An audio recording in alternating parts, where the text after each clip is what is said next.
Estamos de volta para mais um bloco do programa Resenha Livre. Em nosso estúdio eu recebo hoje a doutora Thalita, que é psicóloga, doutora em habilidades sociais e agora é professora do curso de Direito, né, Thalita? Também, de psicologia. Esse ano começou com a gente.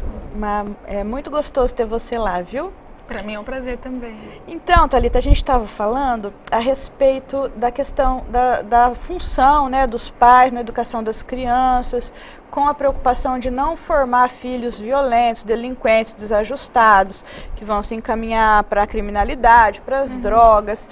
E uma questão que eu acho que é fundamental é encarar a educação dos filhos diante das novas famílias, porque hoje já não temos mais aquele esquema papai, mamãe, filhinho, né? Hoje as famílias têm muitas configurações, por exemplo, crianças que vivem só com a avó, crianças que vivem só com a mãe, crianças que vivem com dois pais ou duas mães, ou criadas pelo irmão, né? Eu queria que você explicasse, primeiro, qual seria o papel do pai e da mãe e de que forma pode ser compensado isso para a saúde, né, emocional da criança, nos casos em que ela não tem essas duas figuras, essas duas personagens que são tradicionalmente invocadas como fundamentais para o equilíbrio. Acho que é um desafio mesmo, né, da atualidade e todas essas configurações atuais de família mesmo.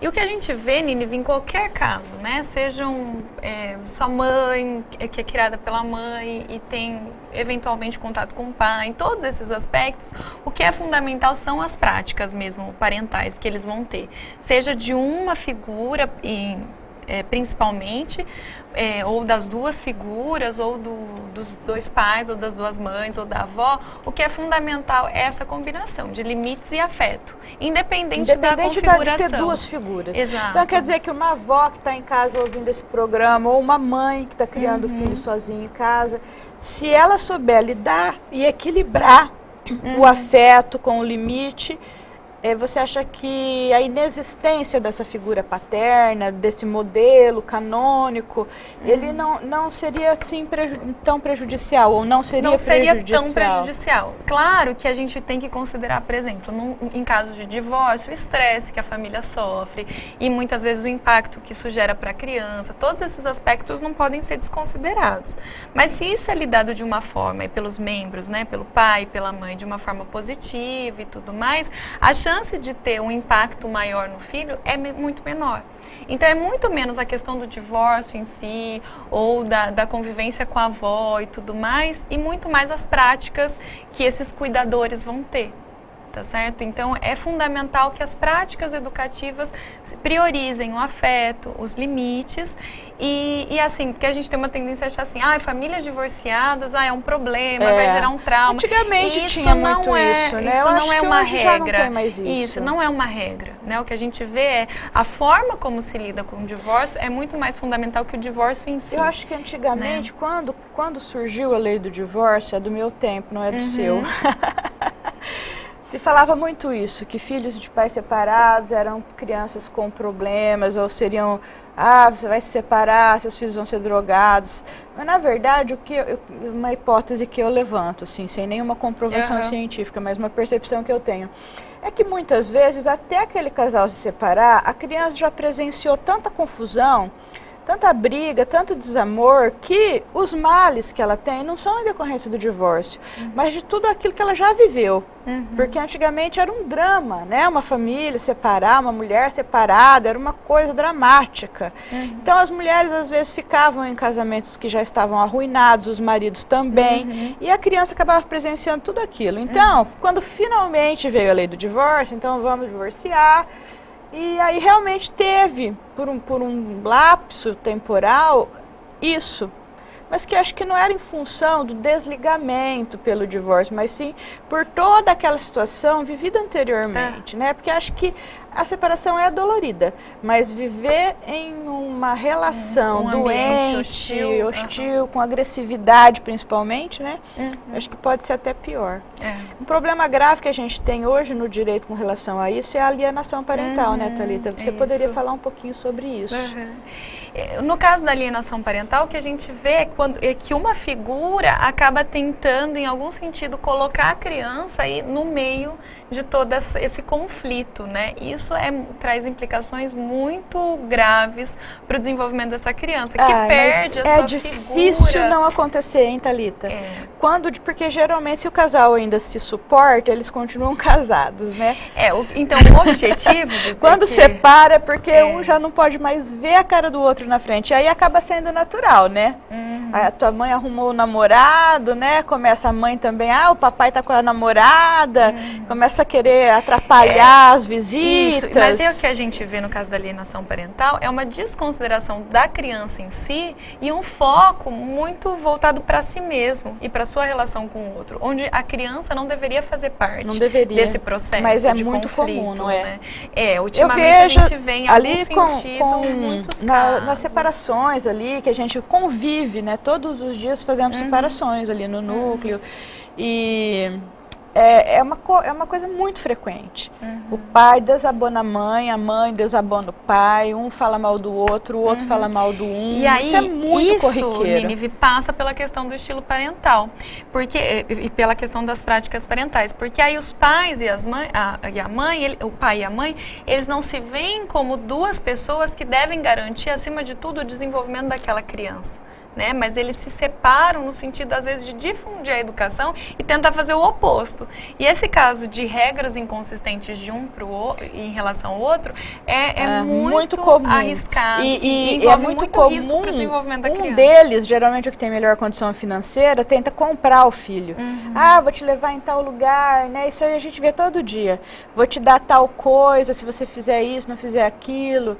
Né? E aí, realmente, o que você falou, existe uma difusão daquilo que deveria ser convergente para que a educação fosse mais clara até para a criança, né? Para que ela tivesse segurança, né? Do que fazer, do que não fazer. Porque aí o que pode acontecer é assim, a criança ou adolescente, né?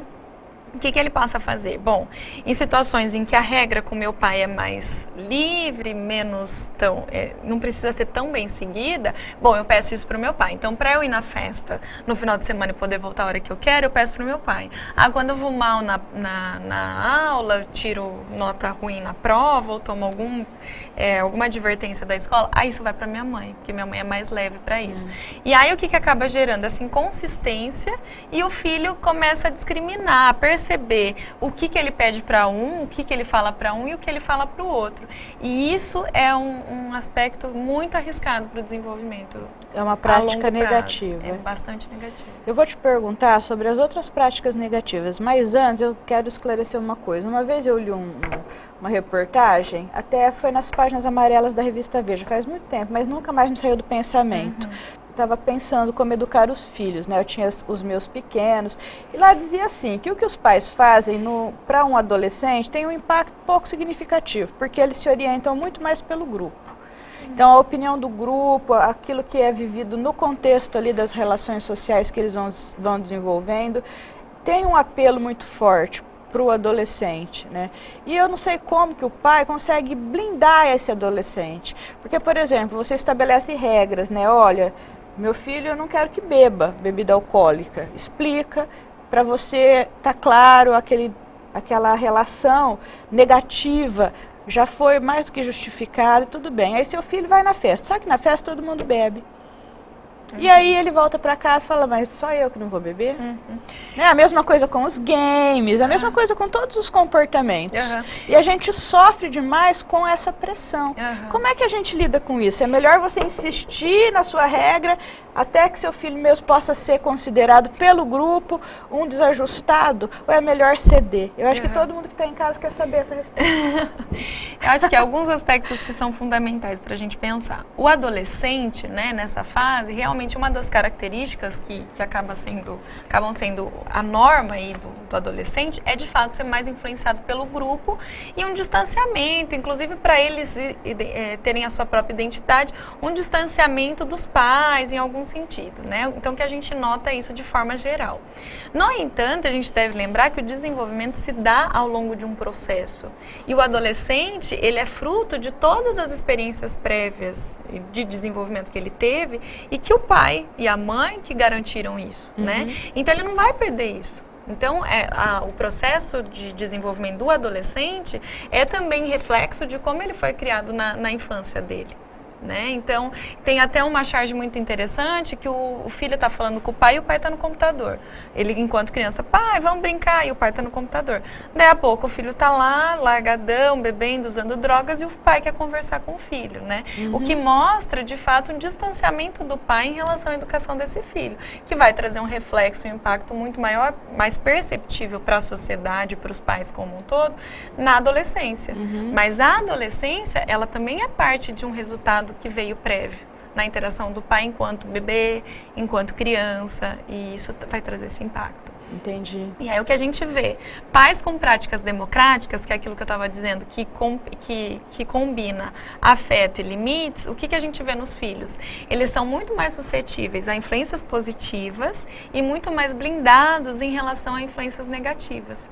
E essa prática, lembrando, ela veio da infância e está acompanhando na adolescência. Então, mas mesmo que o seu filho, que você queira estabelecer limites para os seus filhos, que são mais rigorosos do que os limites do grupo, mesmo assim, o pai deve insistir naqueles limites que ele considera mais saudáveis. Embora o filho dele seja o único que não, né? Só eu que não, todo mundo vai menos eu, né? Meus amigos todos vão, né?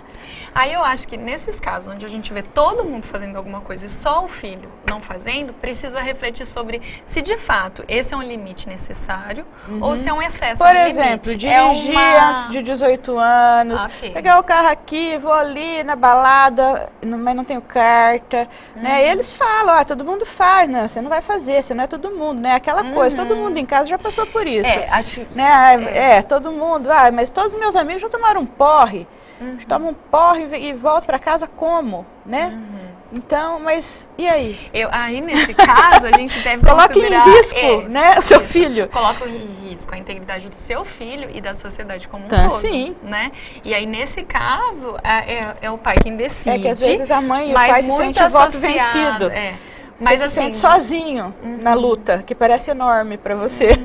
Mas eu acho que a importância de ser consistente naquilo, né? Tipo, eu disse e eu tenho motivos para estar dizendo isso, precisa preponderar. Eu acho que tinha que ter associação de pais. Ou melhor, assim, tinha que ter curso de pais, entendeu?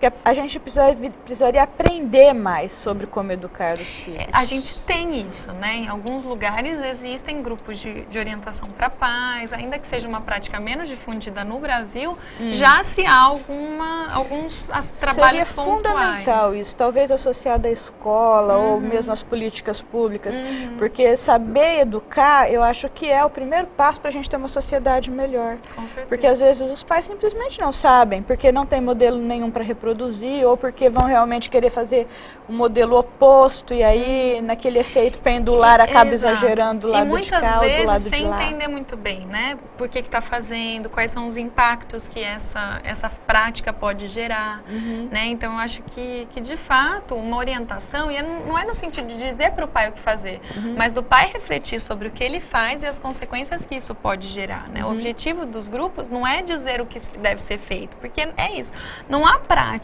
né, melhores ou piores necessariamente. Há pais que têm uma tendência a terem algumas regras em detrimento de outros, e isso vai depender muito da cultura, da forma como ele foi criado, do que ele acredita, mas ele precisa saber dos impactos que isso pode gerar, e muitas vezes ele não sabe, né? Então muitas vezes é por não saber que ele acaba errando. Ou às vezes até assumindo algumas informações, tá na mídia falando que não se deve fazer isso ou se deve fazer aquilo, eu vou fazer porque sem tá lá. Sem reflexão, né? Sem muita reflexão a respeito. E é fundamental que se reflita e que adapte aquilo que ele vê como né, na mídia ou muitas vezes por profissionais, que possa adaptar isso para a sua forma de olhar para as coisas, pelos valores que ele tem, que ele construiu e o que ele espera para a educação do filho dele. Thalita, nosso tempo já está terminando, mas eu queria que você, antes da gente encerrar, desse algumas orientações a respeito, então a gente estava comentando inicialmente sobre as práticas negativas, né? Algumas orientações para aqueles pais que estão em casa, têm crianças e têm adolescentes e que precisam, né, de uma palavra no sentido de como agir diante dessas situações que são bem difíceis e bem conflituosas. Eu acho que a questão do afeto, né, que é uma das combinações aí que a gente estava falando, é fundamental. Então é olhar para esse filho, é sentar para conversar com esse filho, é dispor de tempo para os filhos, né? Muitas vezes nessa sociedade tão corrida que a gente vive, muitas vezes a gente deixa de olhar para os nossos filhos, né? E isso é fundamental, o afeto. E às vezes nem compensa, né? Porque você vai trabalhar, ganha tão pouco que não compensa o prejuízo que você vai ter depois com relação a esses déficits de atenção que ficaram... Ou encontrar uma forma de equilibrar mesmo, né? Sua realização pessoal e profissional às vezes passa, né? Hoje a gente vê, as mulheres, muitas vezes elas se veem como pessoas que vão se realizar por meio do trabalho. E isso não seria um problema, né? Desde não é a priori um problema. Tanto, desde que não né? trabalhe tanto. Desde que junto com o trabalho, a dedicação que se tem com o trabalho, também se tenha uma dedicação para com os filhos, né? A opção por ser mãe foi sua, ou a opção por ser pai também foi sua, né? E isso implica em algumas responsabilidades, em alguns direitos e em alguns deveres. Então, os pais também precisam se sentir responsáveis pela educação dos filhos, né? E terem afeto em relação a eles, sentar para conversar, sentar para brincar, dispor de tempo para os filhos. E isso atualmente falta muito. E aí o que a gente vê são uma série de consequências negativas em função disso, né? Dos filhos tendo atenção, então, quando tira a nota ruim na escola, quando vem reclamação, ou quando tem briga, ou quando se envolve em algum comportamento de risco para si e para os outros. Aí os pais ficam atentos, né? Quando eles deveriam também estar atentos às necessidades que os filhos têm. É um compromisso de todos os dias. Né? O que a gente sabe é assim, a gente chama na psicologia de apego. O apego, então, o vínculo que se estabelece, não é só com a mãe, é com o pai também, é fundamental para o desenvolvimento social, psicológico do indivíduo a longo prazo. E os estudos corroboram muito isso, né? Então, o vínculo emocional é fundamental. Junto com isso, é claro que a gente precisa dos limites. E aí, como colocar limites, né? Essa é a questão.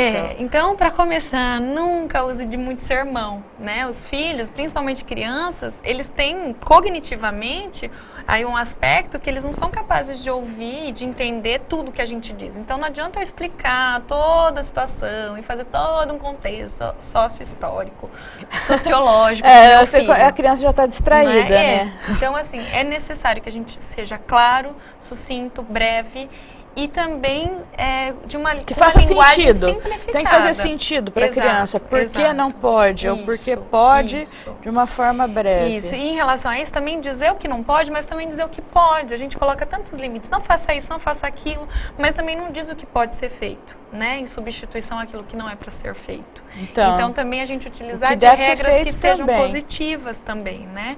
Não só o que não deve ser feito. E a palmada? O que a gente vê, a punição física está muito associada a uma série de correlatos negativos, de sentimentos negativos, né? Se eu perguntar para você ou se eu perguntar para qualquer pessoa a respeito do que gerou para ela, você vai ter as memórias das suas punições físicas, porque isso gera sentimentos negativos. E muitas vezes quando a gente está aí sofrendo de punição física, muitas vezes a gente nem sabe por quê está apanhando. Eu apanhei tão associado muito, mas eu sabia à sempre dor por quê. física. Mas muitas vezes os pais, uma coisa que eu discuto muito, as vezes que a gente apanhou, de fato, foram as vezes que educaram a gente para ser quem somos? Será que as vezes em que as pessoas conversaram com a gente, deram consequências para os nossos comportamentos negativos? O problema sempre era a bagunça do quarto. Isso resolveu? Não. Continuo bagunçada. Exato. Então, o que a gente tem que pensar é isso, que a punição física, muitas vezes, ela está associada muito mais a uma descarga emocional que os pais acabam tendo. Isso é verdade. O que vai gerar aí Às vezes a frustração, né, da mãe fala, aí chega uma hora, quer saber de uma coisa? Perdeu a paciência. Agora eu vou pegar o chinelo e vou te dar uma chinelada na bunda. E aí então que a gente vê que não tem a função educativa. Mesmo assim, né? Já falou 1 milhão de vezes, a criança não ouviu, fez de conta que não era com ela, mesmo assim, não é legal. Não é legal. E aí faz o quê? Depois que você já falou 1 milhão de vezes. E aí aquilo que você estava dizendo que o que você faz, tira algo que a criança goste, tira algo que o adolescente goste, né? Isso tem uma tendência a ser uma prática muito mais favorável para a gente eliminar o comportamento que a gente espera que seja eliminado. Você sabe que lá em casa eu não bato, né? Não bato, põe de castigo. E meu pequeno fala, não era melhor bater logo do que pôr de castigo? Para você ver que impacto que isso gera para a criança é no sentido de que ele vai ter que lidar com isso. Ele odeia o castigo. Exato. E aí o bater, né? O que a gente vê? Isso gera também um modelo. Bom, eu digo para ele que ele não pode bater no amiguinho, mas eu que sou o papel fundamental, a pessoa com que ele tem o maior vínculo emocional, bato. E aí, o que ele vai ficar? O que ele vai prestar atenção? Nem no uma que palmada, eu digo, então. Você acha que a lei da palmada, então, é uma boa ideia? Eu sou favorável à lei da palmada, porque eu julgo que a punição física, quando ela é utilizada inadequadamente, e na maior parte das vezes ela é feita assim, vai acarretar uma série de prejuízos, de sofrimentos que a gente não deve dispor a alguém que a gente ama. Então eu fico pensando que há outras formas da gente educar que não passam pela questão da punição física. Thalita, no supermercado eu fico observando, eu vou lá fazer compra e fico reparando. A criança deita no chão, ela grita, ela cospe, ela chuta o pai, ela dá murro.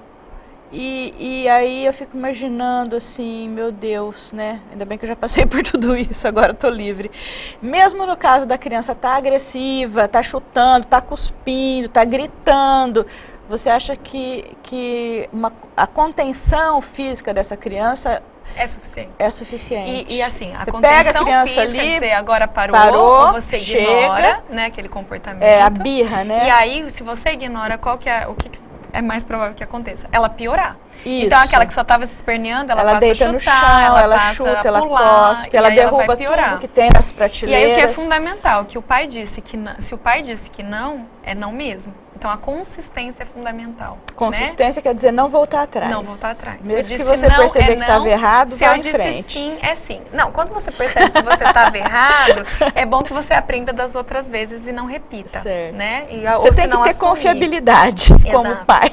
Isso é fundamental. Esse é um aspecto chave. Né? Nunca dizer sim com cara de não e não com cara de sim. Sabe aquela coisa, não, hoje você não vai dormir na casa do seu amiguinho. Aí o filho fica, não, papai, deixa. Então vai. Então tá bom, vai. Então tá bom, aí eu faço isso aí. Porque aí você ensina seu filho a insistir. Eu sou desse jeito. O meu filho insiste muito. Ele começa, mãe, posso comprar um joguinho, não sei o quê? Mãe, não, agora não, filho. Mas aí no filho, tá bom, vai, quanto que é? Eu faço então, desse jeito. Sim, logo. Né? Então, se você vê que você não vai conseguir... Mas é porque eu tô tentando ainda, entendeu? No início eu tento, mas aí aquilo vai entrando na sua mente, aí no fim eu acabo cedendo. Aí, tá vendo? Sou péssima. Não é bem assim, Lilian. Claro que como pais, a gente, eu ainda não sou, né? Mas assim, a gente nota, né, o quanto é difícil. Mas eu acho que é uma busca, né, para melhorar. Em qualquer tipo de relação, e acho que com os filhos... É ainda mais fundamental esse aspecto, né? A gente sempre em busca de se aperfeiçoar enquanto pais. Entendi. Para a gente finalizar, o que é que você acha que os pais devem ficar atentos quando eles observarem o comportamento do filho? Quer dizer, se o filho fizer isso, aquilo... Toma cuidado, procura ajuda. Que tipo de comportamento ou de mudança de comportamento é um sinal de alerta? Acho que esse aspecto, uma mudança muito brusca de forma de se comportar, né? Então, o filho tinha um jeito de se comportar e muda e a forma, esse padrão de se comportar, e muitas vezes associados a evitar conversas, a se isolar, a não interagir com as pessoas. Parecer que está depressivo, só quer dormir. Ou em algum sentido de rebeldia, né? No caso das crianças pequenas, muita birra, muito choro, medo, reclamações de dores, um medo excessivo. Todos esses comportamentos merecem atenção. Mas eu acho que, como eu estava te dizendo antes, eu acho que o que merece de fato atenção são os filhos. Independente de qualquer coisa, o que a gente vê é que um fator de proteção para evitar que todos esses comportamentos de risco ocorram é a atenção que a gente dá para o filho da gente, né? De forma geral. Eu acho que o afeto é muito importante, mas o limite da segurança. Com certeza, né? a gente vê... Crianças sem limites são inseguras, Exato. elas não sabem, Não já sabem que o tudo que pode, pode. o que será que é certo, o que Isso. será que é errado, né? A gente, uma vez eu ouvi uma pessoa falando assim, que a gente acha que os filhos não querem limite, que as crianças não gostam de limites. E quem disse isso? Né? Eu acho que, na verdade, quem falou isso era um sábio, porque eles reclamam a princípio, mas no fim das contas, eles se sentem mais seguros e confortáveis a partir do momento que eles têm limites claros. Exato. Né? E eles se sentem até mais amados, né? A partir do momento que eles compreendem que aquele limite tem por trás daquilo uma preocupação com o bem-estar. E o que é o sinônimo dos pais democráticos. Eu não dou limite por dar, mas eu dou os limites porque eu sei que é fundamental para o desenvolvimento do meu filho a médio ou longo prazo. É por isso que os limites existem. Não é porque eu acho que tem que dar, Entendi. mas é porque eles são fundamentais para o desenvolvimento do meu filho. Né? Então isso é fundamental. Entendi. Ai, Thalita, foi ótimo você ter Obrigada. vindo. Faz tempo que eu tô te chamando, agora deu certo, né? Deu. Mas vou trazer você de novo pra gente falar ainda sobre drogas na adolescência, que eu acho que também é uma coisa muito grave, muito preocupante. E que passa também pela questão das práticas. Eu dos já pais, né? logo pego você novamente. Gente, por hoje então o programa Resenha Livre se encerra. Eu espero você na próxima semana. Até lá!